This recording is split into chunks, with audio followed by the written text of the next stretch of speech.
Remember, Sully, when I promised Triggering Metal Fanbases Part 4 would be the last one? That's right, Mad Mike, you did! I lied.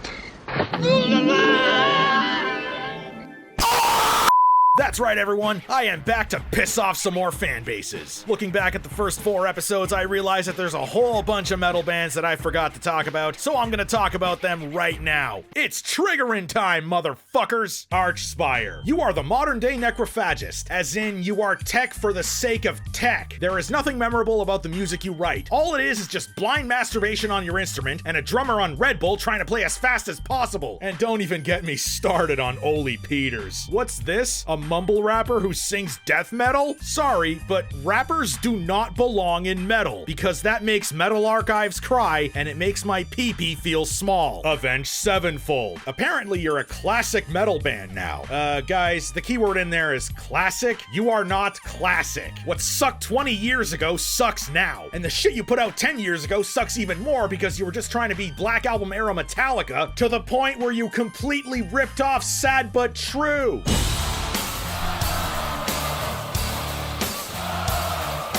And now you're dead, because M. Shadows can't fucking sing anymore. Not that he was ever able to sing in the first place. Blind Guardian. Sorry, did you say Gamma Ray? Actually, it's Iced Earth. Bullet for My Valentine. Don't you mean As I Lay Falling in Alexandria every time I engage Hatebreed? Burzum. Oh my fucking god, this fucking guy just fucking rocks! I love Varg so much, and I love Burzum so much, and Varg did nothing wrong. Euronymous was the real bad guy, and Varg is the most influential black metal musician of all time. 1488 for life. Cryptopsy. Ben Seigneur, tu es le plus meilleur groupe de métal à mort dans la belle province. Mais ça c'est comme dire tu es le morceau de merde qui sent la moins pourrie. None So Vile c'est un bon album là, mais ça c'est la dernière bon album que tu as. Maintenant tu es trop vieux, et la même scène que tu as créée dans le Canada a passé toi plus vite que ton moyen bas de minute, esti de ciboire. Deftones. More like tone deafs, am I right? And that's the nicest thing I can possibly say about this rice cake of a nu metal band. Alright, what kind of album cover is this? A girl in a bikini and you're looking down her bra? That's sexist. White pony?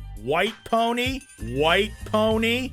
White? That's racist. Cancel this forgettable band now. It's not like they were any better than Limp Bizkit anyway. Electric Callboy. You are the most offensive, deplorable thing ever to come out of Germany. Seriously, combining my metal with Schlager elements makes me sick to my taint. You are just LMFAO with hack guitarists who play like they learned their chops by playing Guitar Hero on medium mode. You are a fad that will die off once Nico's voice dies off, which, judging by how he's been sounding on this tour, isn't that long from now. Gojira. Oh, look at these guys. A bunch of phony tree huggers who shout from their glass houses about the fucking environment while their shows have tons of smoke and pyro and hydro guzzling lights going off. Oh yeah, total savers of the planet right there, guys. It's also funny how much they preach about climate change and all that, because their music makes me want to buy every aerosol can in existence and spray all of them straight up into the sky to the point where the air is so toxic that Joe DuPonter's lungs aren't strong enough to sing anymore. Not that he could really sing anyway. It absolutely baffles me that this band is so big. What have they done outside of giving us the same tired hookless prog death that got old long after they came into existence? Also, why did you name yourselves after the most iconic movie monster of all time? If that's what you think you are, then you are the 1998 Thanos chin version. Goreguts. Ben, cette groupe de folles, ils jouent de la musique en poubelle. In Obscura, c'est un plate morceau de trou de cul et tu vis dans l'ombre de Cryptopsy, calice. In Flames. Oh hey, it's the world's greatest Hot Topic core band. Back with a totally back to form album. Yeah, they totally returned to their roots. Instead of giving me Ebola, they went back to giving me the bubonic plague. You have never been good. You were a lesser At the Gates when you started, and then you became a lesser Avenged Sevenfold as you went on. Please do not release another album because you dominate the headlines every time you do, and it takes attention away from bands that actually deserve it, like Baby Metal. Cataclysm. Oh, esti de maudit en Christ, tu es une plate version de Black Dahlia Murder, et le projet parallèle de ton chanteur c'est plus meilleur que toi, calice. Ton musique c'est un gros dégât de guitare en poubelle qui fait pas de la sens pantoute, et tu es le plus pire groupe de métal à mort dans la belle province de Québec, tabarnak. OTEP. You are the Ellen DeGeneres of metal. You pride yourself on being a political voice for your people, but you actually are a complete nightmare to work work with and have the ego the size of your home state. Just look at all these fucking feuds you've been getting involved in. Gee, you've dealt with so many assholes in your career. It can't be you, right? No, because I'm OTEP and I never do anything wrong because I stand for all of these good things. I'm perfect. It's everybody else that are whiny pieces of shit. This fucking piece of garbage album where I cover Eminem's The Way I Am is totally fine. You're all the problem, not me. I'm a vegan and that makes me a good person. Get fucked, you female liberal Ronnie Radke. Papa Roach, one of the pioneers of butt metal along with Godsmack and Disturbed. I can only thank you for paving the way for the five-finger death punches and traps of the world with your bland-ass discount Deftones music. The only song you ever made was that Feel Sorry For Me whiny bullshit that took its main riff from Iron Maiden's Infinite Dreams.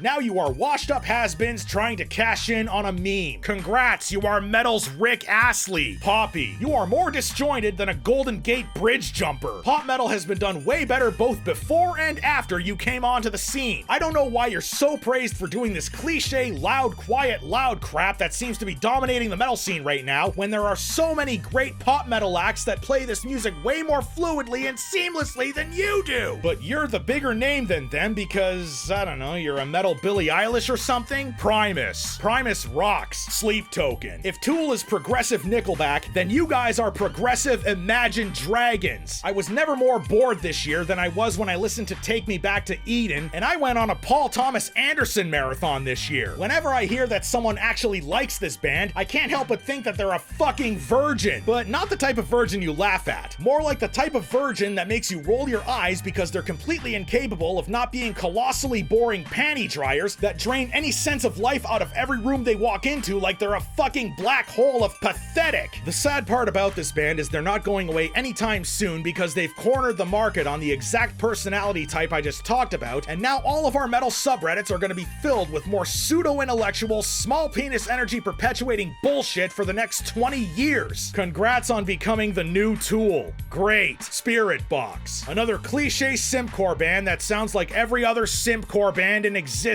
But you guys stand out because you have a female singer, just like every other simpcore band in existence? Why are you guys big again? Oh yeah, because you just happened to show up when simpcore happened to be peaking. Congrats, you are the 98 degrees to Ginger's Backstreet Boys.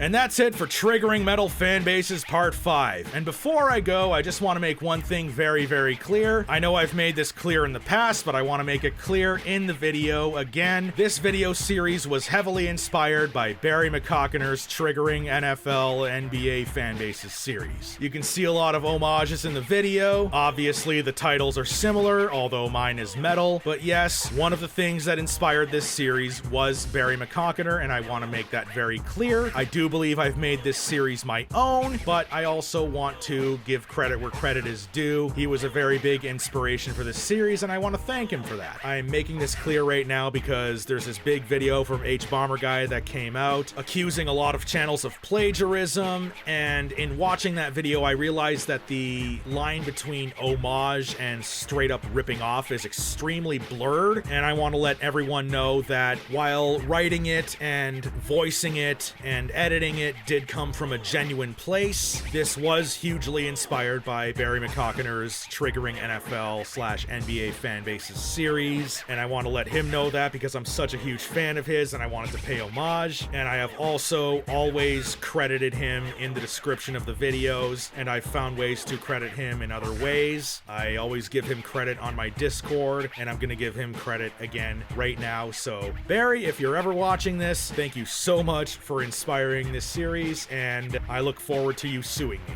That's it. Thank you. Bye.